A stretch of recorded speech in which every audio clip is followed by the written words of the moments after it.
भोजन सात्विक होना चाहिए।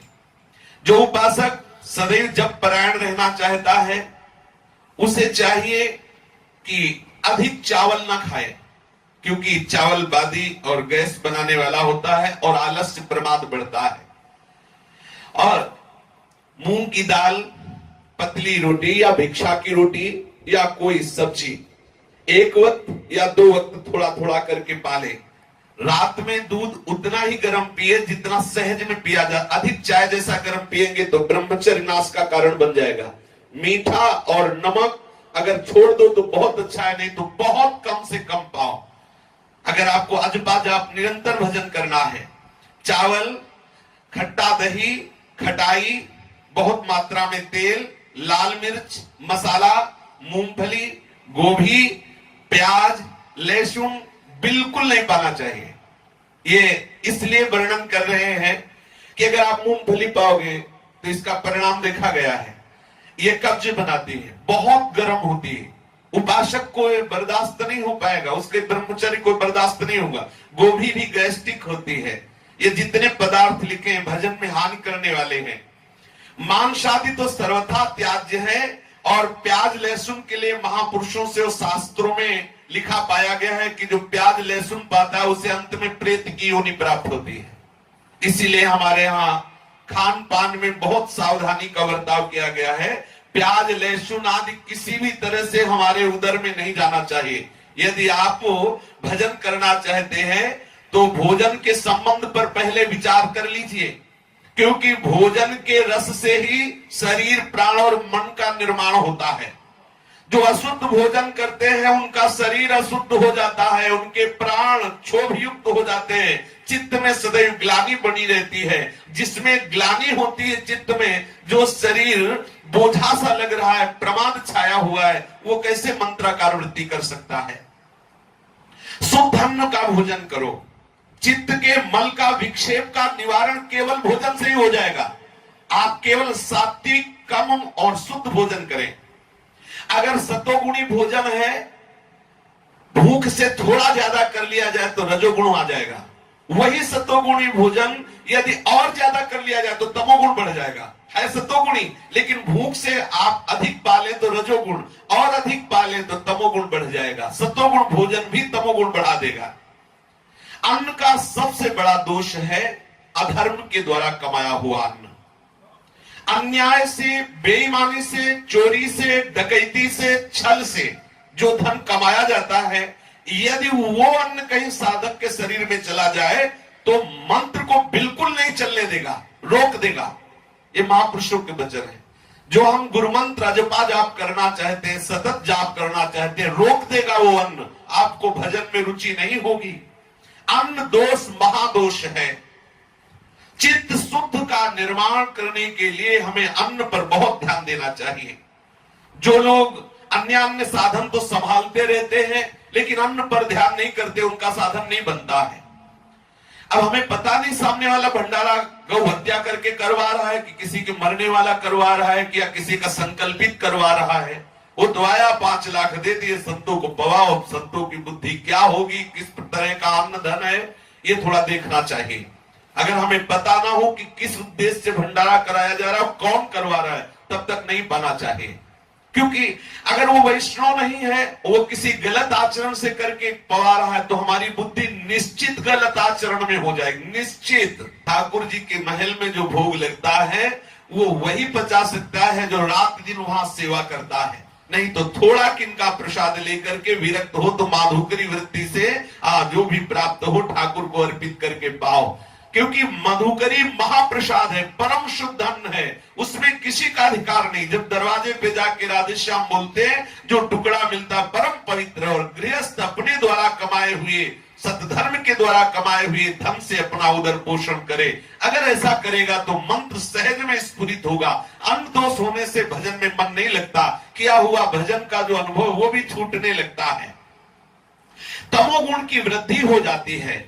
अधिकांश फिर साधक आलस्य और प्रमाद में पड़ करके गंदी क्रियाएं करने लगता है। देख लो, ये महापुरुषों के वचन है। यदि आपका आहार शुद्ध नहीं होगा तो प्रमाद, आलस्य और गंदे आचरणों में रति हो जाएगी।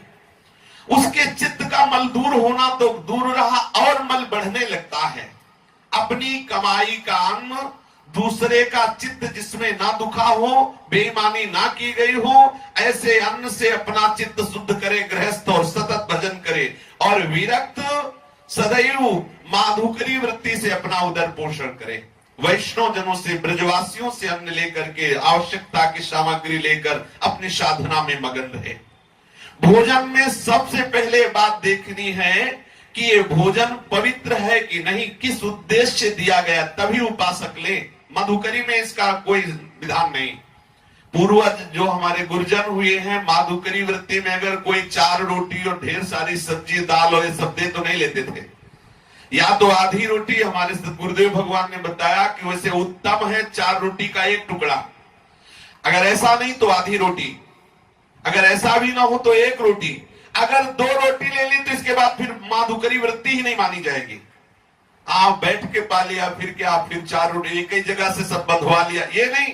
हम 5 घर जाएंगे, प्रारब्ध अनुसार भगवत इच्छा से जो मिलेगा वो ले। थोड़ा थोड़ा, अगर दाल सब्जी थोड़ी थोड़ी ले ली, 1-1 टुकड़ा रोटी, आधी आधी 1-1 ले ली, 5-7 घर चले गए, 7 रोटी हो गई, हमारा काम बन गया।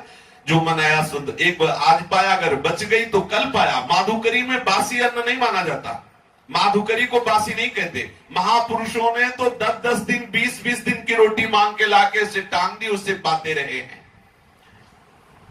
जिसमें किसी का हक मारा गया हो, बेईमानी की गई हो, या किसी के संकल्प के द्वारा ऐसा पाने से साधक का मन जो है वो भजन से रहित होने लगता है। जब कभी तुम्हारा भजन छूटे और कामना जागृत हो तो 2 बात देख लेना, या तो भोजन गलत हो गया, वैष्णव अपराध बन गया, नहीं तो साधक जो भजन करता है उसका भजन छूटना और काम आदि दोष आना हो ही नहीं सकता। जहां भजन है वहां काम कहां है? अगर आ रहा है तो 2 बात देख लो, भोजन अशुद्ध हो गया या कोई वैष्णव अपराध बन गया। भोजन में 3 प्रकार के दोष माने गए हैं, जाति दोष, आश्रय दोष और निमित्त दोष। जाति दोष वो है जो स्वभाव से ही कई पदार्थों में रहता है, जैसे प्याज है, लहसुन है, शलगम है, गाजर है, ये जाति दोष युक्त आहार है, इसे नहीं पाना चाहिए। जो शास्त्र कह रहा नहीं पाना चाहिए, बिना प्रश्न किए हमें छोड़ देना चाहिए, वो नहीं पाना चाहिए। प्याज, लहसुन, शलगम और गाजर ये जाति दोष पदार्थ है, इसे पाने से बुद्धि भ्रष्ट हो जाती है। देखो अभी पीछे निकला था कि जो प्याज लहसुन पाते हैं उनको मरने के बाद जो है वो प्रेत योनि की प्राप्ति होती। प्राय हर संप्रदाय में निषेध। हमें तो नहीं लगता किसी वैष्णव उपासना में या किसी उपासना में अगर प्याज लहसुन का तो कहीं हमने नहीं देखा। आदि गुरु भगवान शंकराचार्य की उपासना में पहले ही बोल देते हैं, तुम्हारे यहाँ अगर भिक्षा में प्याज लहसुन हो तो हमें मत देना। हमने देखा है प्याज लहसुन गाजर ये जो निषेध है, शलगम आदि, ये हमें नहीं पाना चाहिए क्योंकि ये भजन विरोधी पदार्थ है।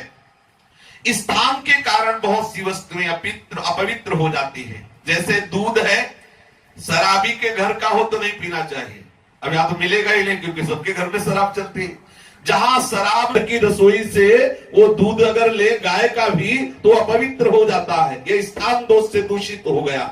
मान लो शराब की बोतल वही रखी, वही गाय का दुहा हुआ दूध रखा है, इतनी अपवित्र है शराब की, वो दूध उपासक के पीने लायक नहीं रह गया। फिर सोचो जो शराब पीते उनका हृदय कितना पवित्र होगा। और कहते हैं कि अरे क्या है, वो तो ड्रिंक करते हैं, यहाँ ड्रिंक करो ये, और वहां यमराज तुम्हें ड्रिंक करवाएंगे। जलता हुआ खोलता हुआ लोहा, भागवत में लिखा है, खोलता हुआ लोहा जबरदस्ती उसको पिलाया जाता है। लो गए थे भजन करने, जिभ्या से नाम जप नहीं किया, दूसरों का मांस खाया, शराब पी तो भोगो।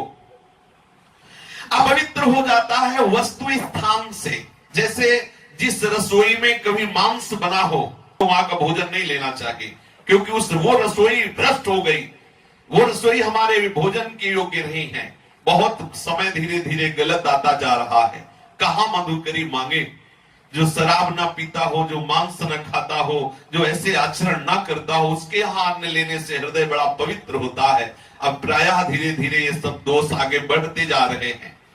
और आश्रय दोष, जैसे जिसके घरों में कुत्ता है उसके घर से जो भोजन सामग्री, वो तो कुत्ता को ऐसे प्यार करते हैं जैसे गाय के बछड़े को प्यार किया जाता है। प्यार करना कोई दोष नहीं, भगवान सबके अंदर वास करते हैं, लेकिन शास्त्र मर्यादा है।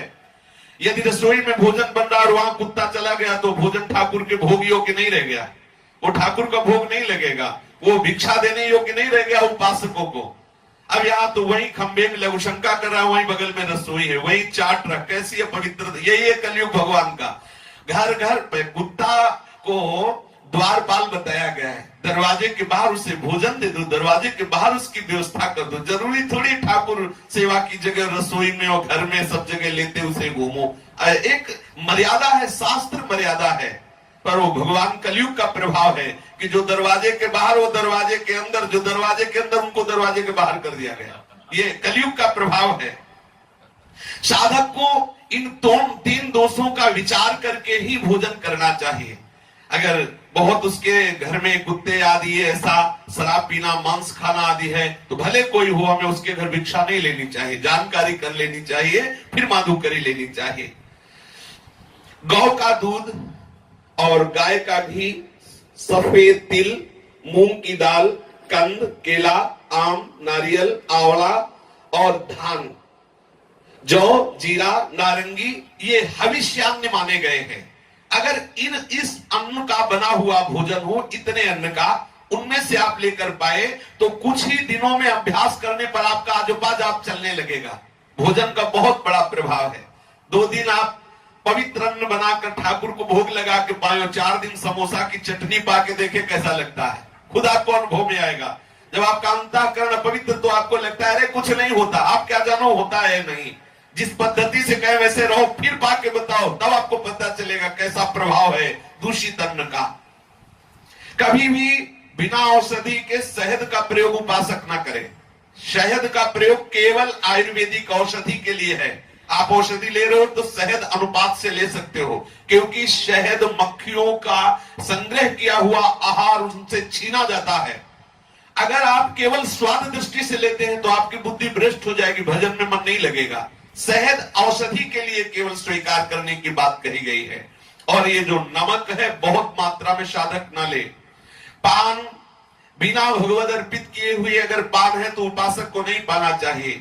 गाजर नहीं पानी चाहिए, मसूर की दाल नहीं पानी चाहिए, कोदो नहीं पाना चाहिए, माधुकरी रोटी के सिवा बासी अन्न नहीं लेना चाहिए, रूखा अन्न जो कब्ज बनावे नहीं पाना चाहिए, और जो अन्न में दुर्गंध आने लगी हो नहीं पाना, और जिन बर्तनों में अशुद्ध भोजन पका हो उन बर्तनों का भोजन नहीं लेना चाहिए। यदि हम भोजन संबंधी आवश्यकता ठीक से समझते हुए आहार करें कि ये हमारे लिए आवश्यक है, ये अनावश्यक है, और भजन में लगे तो बहुत शीघ्र लाभ होता है।